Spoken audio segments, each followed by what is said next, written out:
Hi, thanks for joining me this week on my YouTube channel. Thanks for being here.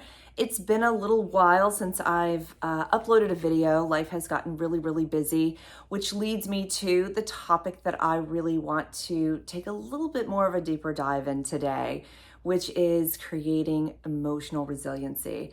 I've briefly touched on it a little bit in some of my in my posts and throughout my Instagram and things that I talk about. But I do think emotional resiliency is one of the biggest elements of change that once you have it in your life, you're really able to move forward. I was just reading an article recently in psychology.com, and one of the things that it kind of featured was pointing out the three elements of emotional resilience. One being physical, the other two being emotional, mental, and then interpersonal. I'm going to break those down a little bit in my terms of how it has related to my life and how I coach on this. And so when it comes to emotional resiliency in general, it's the ability to have a skill set and overcome either a challenging time, a traumatic time, by maintaining sort of, consciousness in a relative way. So by doing that, if we think about all the elements that contribute to that, our physicality contributes to it, our mental state contributes to it, how we handle everything in our life, and also our relationships. So it kind of encompasses every aspect of our life. So if we look at it from the physical perspective, emotional resiliency in the physical way is how vital do we feel, how invigorated, how healthy and vivacious do we feel in our lives. And that really ties to how we take care of ourselves and our health.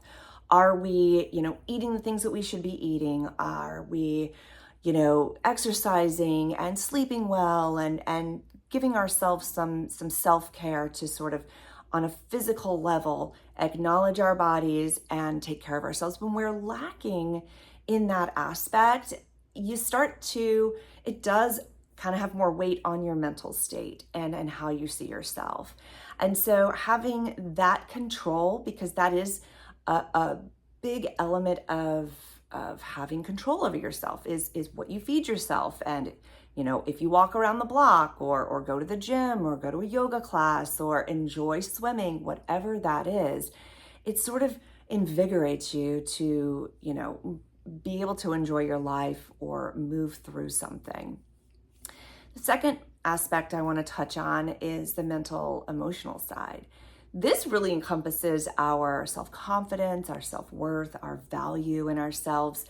And with that aspect, I think that a lot of us sit in this place, I know I do for myself, where we have to really change a lot of those habits of thought to understand where we are, what's contributing to our self-value, weighing out our accomplishments in our life, and not really focusing on the things that we're not proud of, or where we can kind of really fall into self-judgment, which is I'm not doing enough, or I need to be here, or I'm not, in the position or the job that I want to be in. I went through a divorce. All of these weigh on our emotional state and really contribute to how we think about ourselves.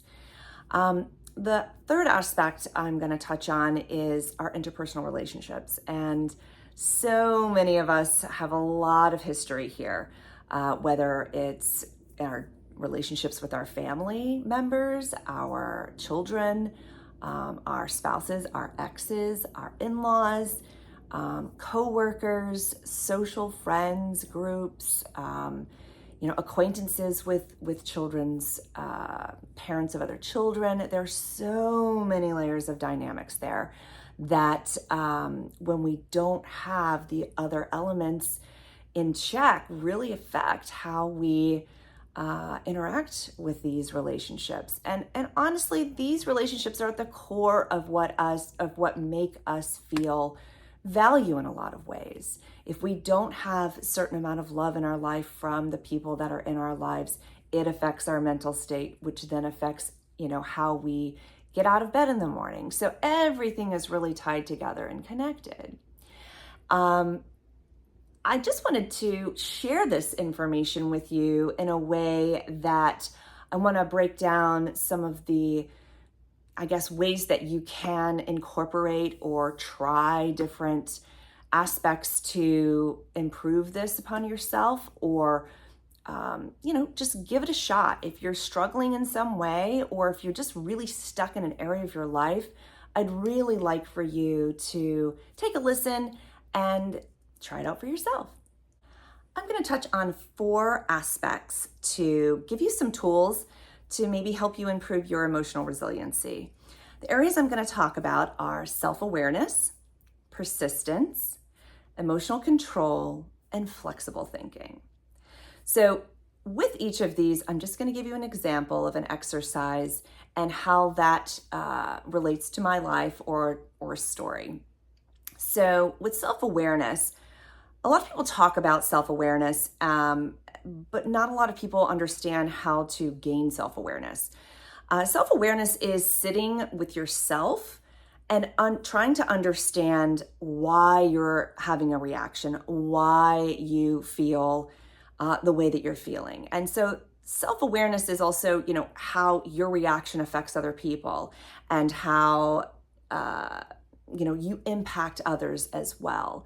So one exercise that you can do to sort of, have more clarity in self-awareness is, if you have a reaction or a circumstance triggers you, ask yourself, why do I feel the way I feel?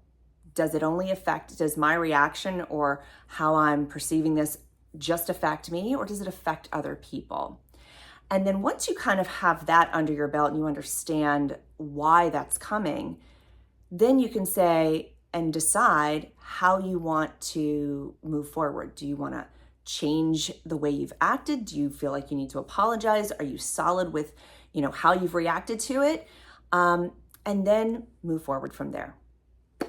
So when it comes to persistence, these all kind of build off of each other. Persistence is committing to something for yourself. Once you decide, okay, I'm going to work out, 3 days a week, that's going to improve my physical health, right? The physical aspect of resiliency.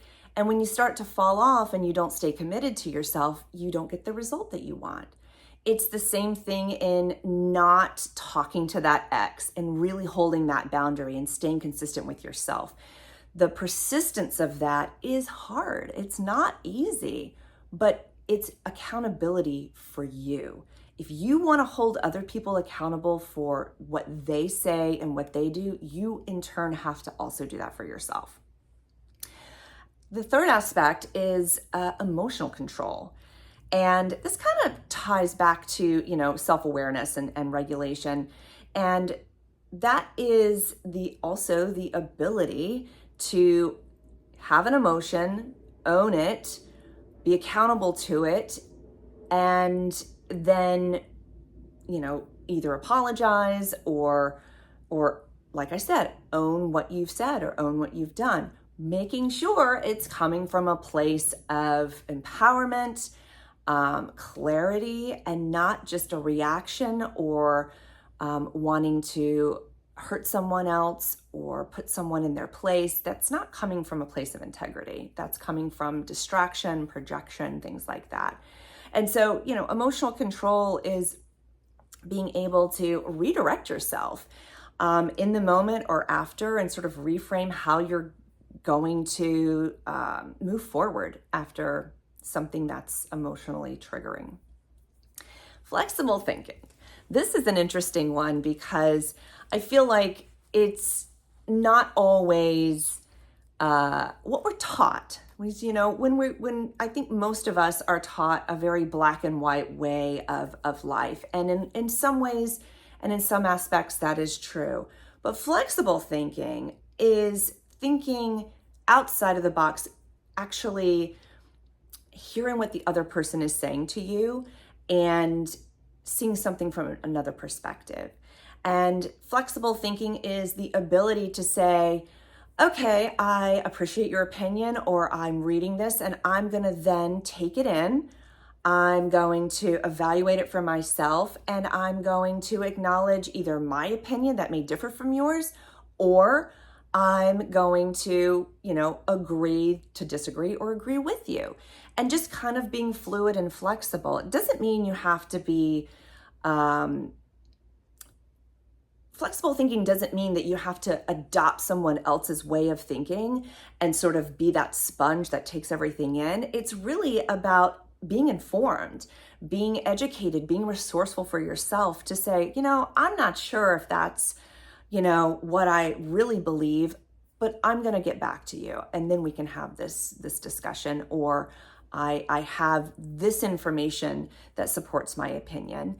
And being able to have that dialogue, that contributes to having fuller interpersonal relationships where you can actually interact with people, you can connect with people, you can gain some knowledge, you can, share openly with other people. And so hopefully the aspects I just shared with you around emotional resiliency being the 3 areas that are the most touched on the most, which is physical, mental, emotional, and interpersonal. And I just broke down some areas that you can learn to sort of adopt or focus on for yourself, which is having self-awareness, persistence, emotional control, and flexible thinking. So thanks for joining me today. If you have any questions, please comment below. If you're not subscribing already, these will be regular YouTubes coming up. So I'd love to hear from you. You can also subscribe to my website, download some awesome freebies, hop on my my newsletter so that you can get some of my tips in your inbox. And I'll see you next time.